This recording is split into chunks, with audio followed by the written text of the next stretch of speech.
Sometimes, in the middle of any given day, you stop, in traffic, in the elevator, while brushing your teeth, and you feel, without really understanding why, that something is wrong.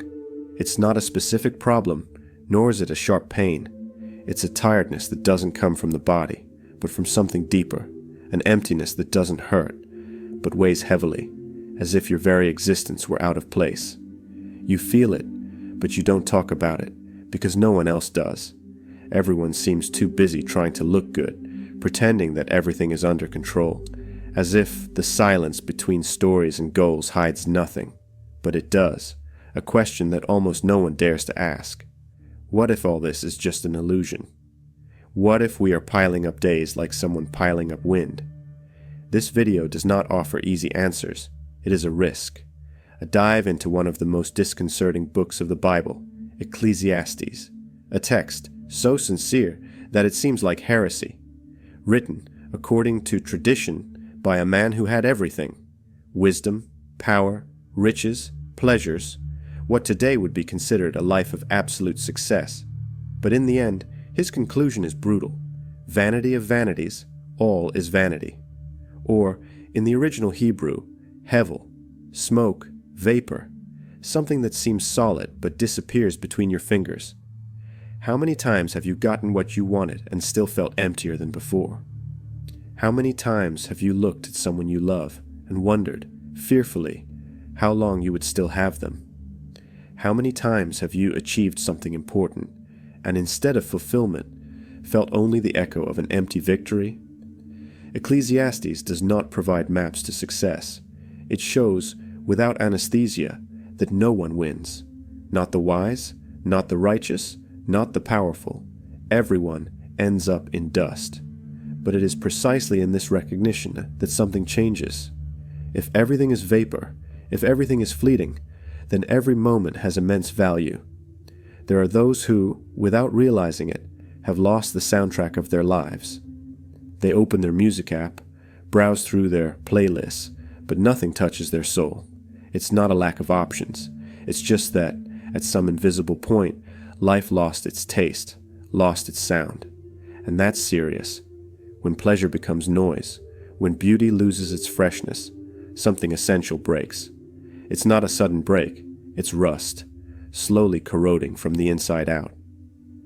The author of Ecclesiastes experienced this, not from scarcity, but from abundance. I built houses, planted vineyards, accumulated gold, enjoyed everything my eyes desired. He had what the whole world still seeks, and found only wind. Modern psychology calls this the hedonic treadmill, the mechanism by which, upon achieving something, we quickly become accustomed to it and need more. Another job, another body, another trophy, and nothing. Always nothing lurking, camouflaged behind new achievements. David Foster Wallace saw this cycle with brutal clarity and wrote, "Everyone loves something. The only choice is what to love, and almost everything you love will devour you. We are being devoured every day. We live in an age where pleasure is more abundant than ever, but meaning is scarcer than ever.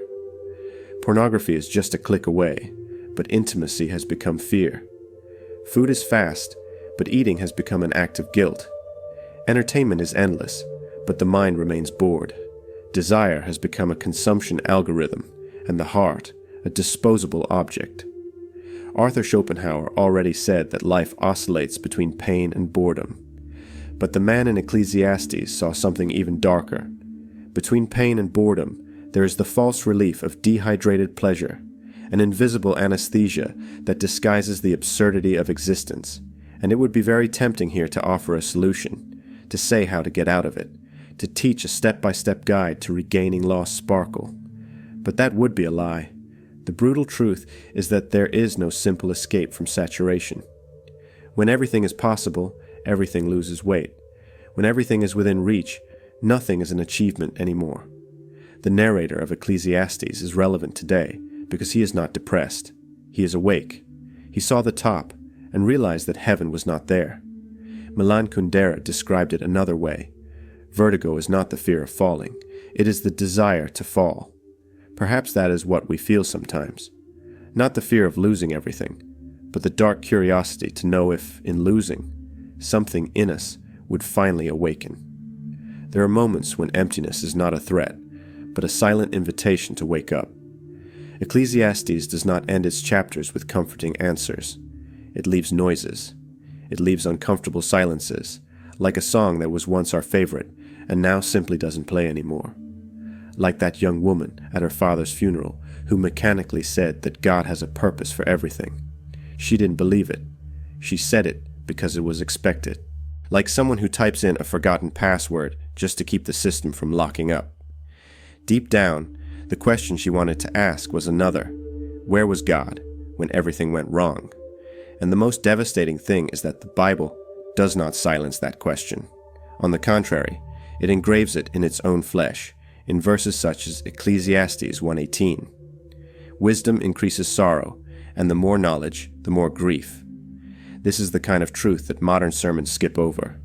But it is there, naked and irrefutable. The more aware we are of life, the more unbearable it becomes. The wise do not suffer because they are weak, but because they are lucid. Ecclesiastes was written by someone who knew God, not from hearsay, but from conversation, and it was precisely this intimacy that made the absurdity even more acute. A time that cannot be explained, a justice that fails repeatedly, a divine silence that is not punishment, but also not consolation. The philosopher Søren Kierkegaard called this the anguish of faith, the moment when believing no longer comforts, but becomes a blind leap into the dark. Believing without guarantees, loving without the promise of return, remaining faithful to the sacred even when the world offers only rubble. It is not logic that kills faith, it is trauma. When pain is concrete, no abstract idea can console. It is easy to believe in times of calm. But when suffering invades, even the face of God seems to dissolve. C.S. Lewis, at the height of his mourning for his wife's death, wrote that when he knocked on God's door in despair, what he found was a closed door and the sound of locks turning. He did not stop believing, but he lost the illusion that faith would be a shelter from pain. Simone Weil went even further. For her, God's absence is the purest expression of his presence, love that respects even our right to suffer in freedom. God does not manipulate. God does not invade. He withdraws so as not to force us to love him. This idea is uncomfortable, almost unbearable for a culture that has learned to treat God as a spiritual service. Pray, pay for your good deeds, and receive blessings. But Ecclesiastes destroys this commercial logic. The narrator sees the righteous suffer and the wicked prosper. He sees the wise die like fools. And then he asks himself, if even God seems incoherent, where is the meaning? Perhaps, and this is one of the most profound and difficult ideas, mature faith is not that which understands God, but that which endures God. Endure the silence, endure the absence, endure the contradiction. Believe not because everything makes sense, but because without faith everything would be even more intolerable. Rubem Alves said that faith is not a light that dispels all darkness. It is a flickering lamp, illuminating only one step at a time. Ecclesiastes does exactly that. He offers no redemption, no happy ending. He only shows us a man looking up at the closed sky and yet continuing to speak, to write, to exist. Perhaps true faith is not that which carries us, but that which keeps us standing even without ground beneath our feet. The kind that makes us reorganize books in the midst of collapse. The kind that in the face of chaos makes us line up objects as if by taming the small we could endure the untamable. It is a human attempt, pathetic and sublime at the same time, to seek order where chance reigns. But Ecclesiastes does not delude. He does not promise that order will come. He merely whispers an uncomfortable truth. You never had control. There is a time for everything under the sun, a time to be born and a time to die, a time to plant and a time to harvest. Ecclesiastes 3 is not a poem of peace. It is a diagnosis of powerlessness, the brutal realization that, whether we like it or not, we are passengers, not drivers. It is a diagnosis of powerlessness, an enumeration of opposites that cannot be chosen, only endured. It is not about strategic wisdom to act at the right time. It is about accepting that time acts on you with a force that does not ask for permission. We live in a culture that loves to turn chance into spreadsheets, that sells the illusion that effort and discipline control destiny. But the truth is much harsher. As Spinoza said, men believe they are free because they are aware of their desires, but they ignore the causes that determine them. We think we decide, but often we just obey fears, traumas, invisible algorithms. Time, that silent tyrant, keeps ticking, without asking, without waiting. You may be young and die tomorrow. You may take care of your body and have a heart attack. You can study, plan, calculate every step, and still be crushed by randomness. Daniel Kahneman, Nobel laureate in behavioral economics, has accurately shown that our predictions about the future are cognitive illusions. Our minds hate uncertainty, so they fabricate comforting narratives, even if they are false, especially if they are false. Ecclesiastes dismantles all of this with surgical precision. Time and chance happen to everyone. Ecclesiastes 9:11. Meritocracy crumbles in the face of this phrase. The myth of self-help evaporates like smoke. 5-year plans become superstition disguised as strategy. But that doesn't mean surrendering to chaos. Ecclesiastes doesn't propose fatalism. It proposes awareness. It reminds us that our leverage is limited. You can plant, but you don't decide if it will rain. You can love, but you don't control whether you will be loved. You can live well, but you can't avoid death. Clarice Lispector, with her cutting lucidity, wrote, "Life is made up of days that mean nothing and moments that mean everything, and none of them can be scheduled. Control is a comfortable myth, but perhaps it is by abandoning it, not with apathy, but with lucidity, that life finally becomes real." Ecclesiastes teaches this without anger, with brutal tenderness, as if to say, you're not in control of anything, but you can be whole in everything. Presence is what remains when the illusion of control falls apart. And being present is an act of courage in a world that demands constant haste and productivity. The father came home after closing a $1 million deal. He left his cell phone on the table, went up to his room, and stared at the ceiling. He thought about his son, whom he had barely seen grow up, about his wife, who had become a supporting player in his projects, about the conversations that never happened. Everything went according to plan, and yet, deep down, a question crossed his mind, like an uncomfortable whisper. So what if it worked? Ecclesiastes heard that whisper centuries ago, and he gave it a name, vanity. Not the vanity of failure, but of success itself. Ecclesiastes 4:4 says that all work and skill arise from the envy we feel toward others. This verse is disconcerting because it does not speak of failure, but of success as disguised vanity. It reveals the secret motivation that drives most of us, not passion for a purpose, but invisible, corrosive comparison. Friedrich Nietzsche called this active resentment, this need to defeat others in order to affirm oneself.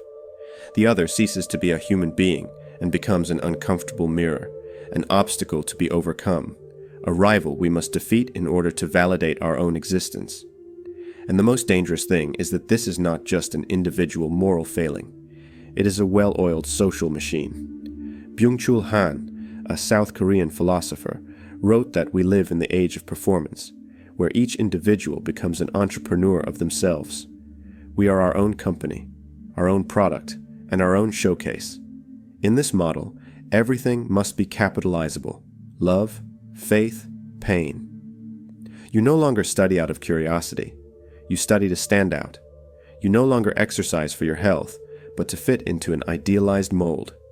You no longer create out of a need for expression, but to gain engagement, approval, monetization. And little by little, almost without realizing it, you stop living.